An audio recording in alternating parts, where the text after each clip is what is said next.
Okay, I'll just show you how to delete a mobile in this 2020 BMW 3 Series. So from any screen, as you can see, you've got media here, com there, home, map.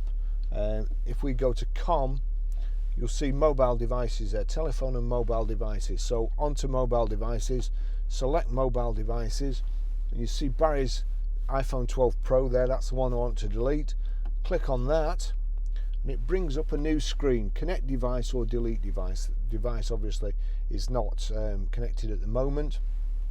You've also got connection mode, Apple CarPlay. Go back up, it's trying to connect with Apple CarPlay. Go back up to delete devices, and that's it, gone.